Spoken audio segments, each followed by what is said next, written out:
This is a lovely patch of black mustard, Brassica nigra, possibly my favourite of the mustards. It's got a really strong peppery kick to it. The greens are at their best in winter and early spring,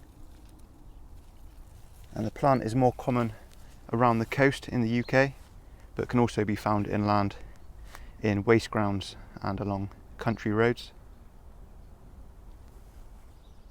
The plant will grow to just over a metre tall, and the leaves are stalked, and also the leaves are strongly lobed, and the margins are sharply toothed.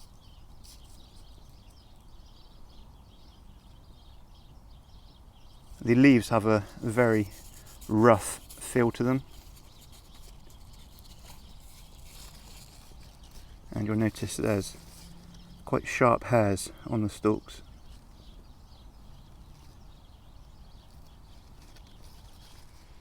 I don't bother with these larger, older leaves.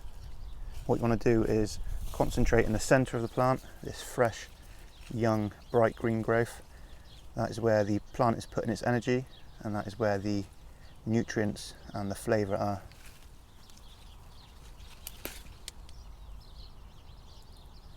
Those are the sort of leaves you want to be going for. These young, bright green leaves have a really strong peppery heat, and the heat intensifies after a few seconds of chewing.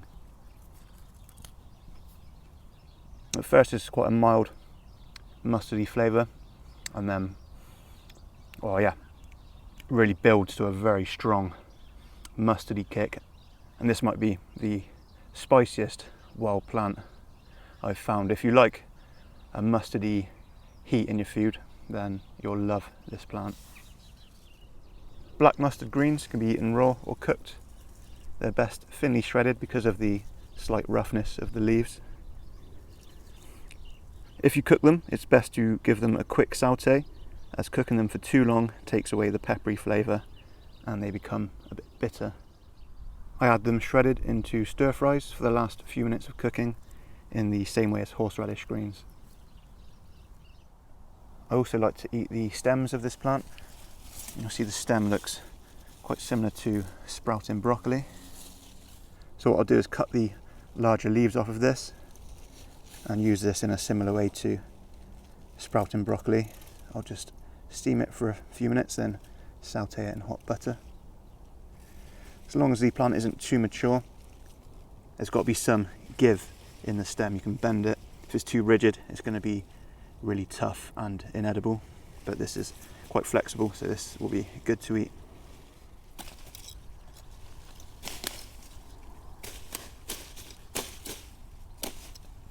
And there you go. Once you've trimmed it up a bit, you've got a nice free vegetable that's much tastier and more nutritious than what you can buy in the shops.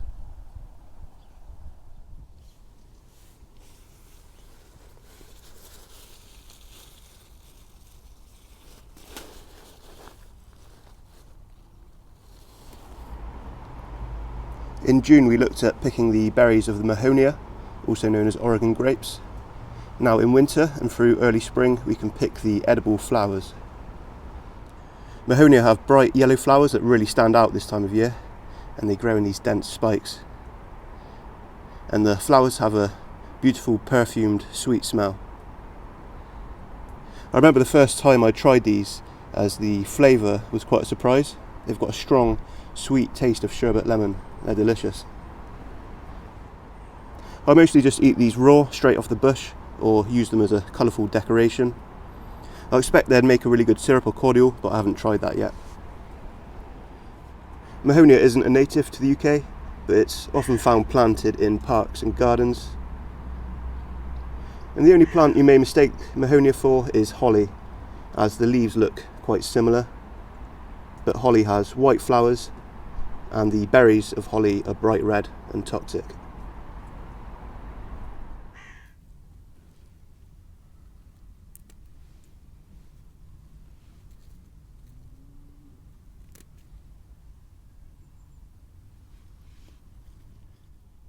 This is common chickweed, Stellaria media, a really good edible plant that can be found pretty much throughout the year, but it's best in late autumn and early winter after a lot of rain. You can find it in most fields and gardens. It's a really common plant. Some people see it as a weed. I just see it as a really good edible herb. So you can find it growing in dense mats around the edges of fields or in patches in amongst the grass. And it's got quite a low creeping growing pattern. And the trailing stems are often tangled in amongst the grass. Chickweed is a member of the Stellaria genus, which has quite distinctive looking flowers. And back in March, in the first video in this series, I showed the greater stitchwort, which has similar flowers to chickweed. The flowers are white and they look like they have 10 petals, but it's actually 5 petals that are deeply notched.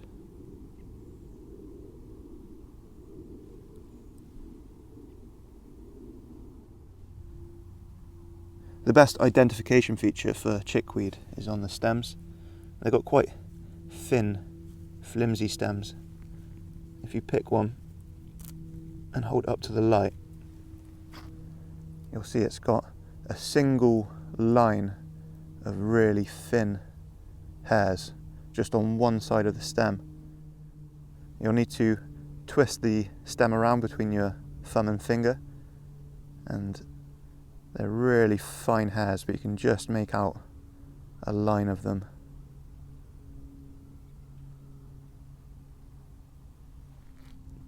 So this feature, along with the flowers and the fact they're growing low to the ground, means that you've definitely got common chickweed, which makes this plant a nice, easy plant to identify for beginners.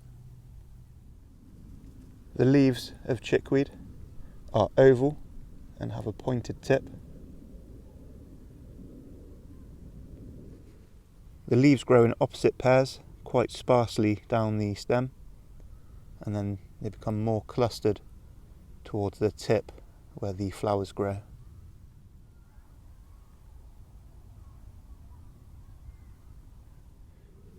It's also an easy plant to cultivate at home.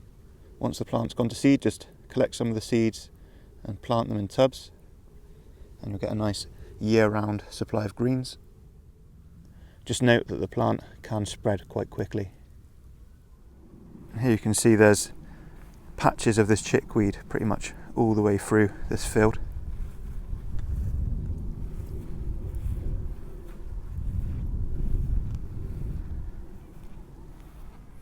And here's some nice patches of chickweed.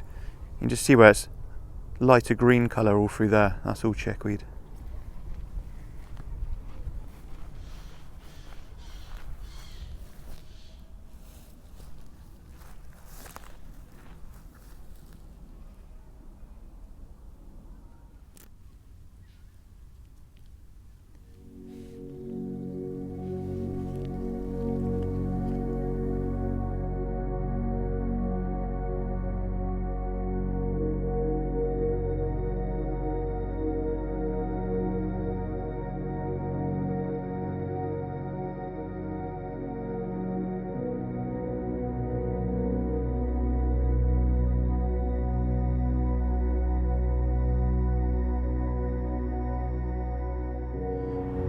Although I forage a lot of my veg, I don't forage many roots, as digging up plants is damaging to the environment and mostly illegal in the UK.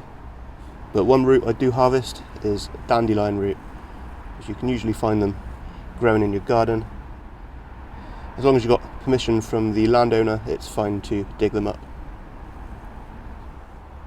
Dig around the plant with a trowel or knife. It's fine to break part of the root off and leave it in the ground, because the plant will often grow back if you leave some of the root behind. Take your roots into the kitchen and rinse them off and give them a bit of a trim. My favourite use for them is to slice them and marinate the roots in soy sauce, then slow roast them or slow cook them in something like a stew. Dandelion root is full of antioxidants and it's supposed to be a good cleanser for the liver. It's probably most known for being used to make dandelion root coffee by drying the roots, then roasting and grinding them to a powder. It's quite bitter and doesn't contain caffeine, so it's not something that I do very often.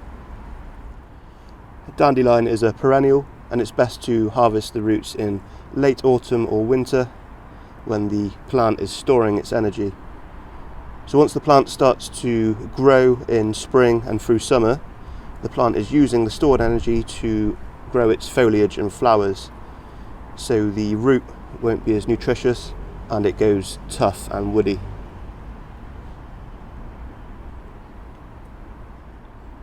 So a few other roots that I'll sometimes harvest are burdock, thistle and my favourite, horseradish.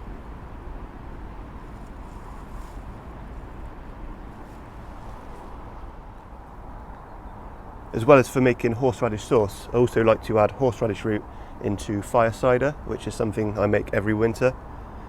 When I feel like I'm getting a cold, fire cider really helps. So for fire cider, I use apple cider vinegar, chilies, fresh ginger, garlic and horseradish root. And you can also add honey to sweeten it if you like. So just leave the mixture to infuse for a week or so, and then take a shot whenever you're feeling a bit ill. I'm not going to lie, it does taste pretty harsh, but it does seem to help me get over a cold pretty quickly. This is common sorrel, Rumex acetosa, a really tasty plant that you can find pretty much all year round, but it's best in winter and spring. When I go out foraging with people and I get them to try this plant, they're always really surprised that such a small leaf can pack such a strong flavour. For me, they taste of sour apple peel and citrus.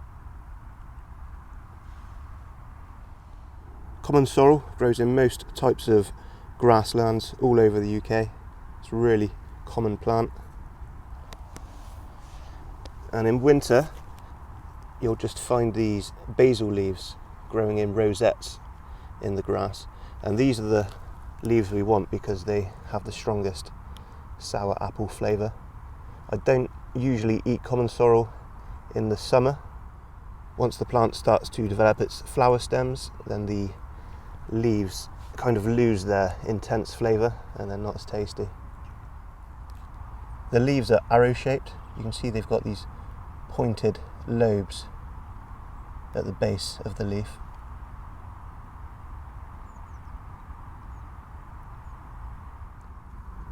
I find the smaller leaves are better, and you want to get as much of the stem as possible as well, because that's got quite a strong flavour. I'll add these leaves shredded into a salad for a zingy, citrusy flavour, and I'll also blend them into yoghurt for a sorrel dip. As with any plant from the sorrel and dock genus, you should only eat them in small amounts because they contain oxalic acid, which is toxic in large amounts. And another thing to be wary of is make sure you don't pick the young leaves of the arum lily, Arum maculatum, because the young leaves can look fairly similar to young sorrel, and Arum maculatum is poisonous. Now, arum shouldn't really be out this time of year in the UK, but I have done a video on how to tell the difference between sorrel and the arum lily. I'll leave a link in the description.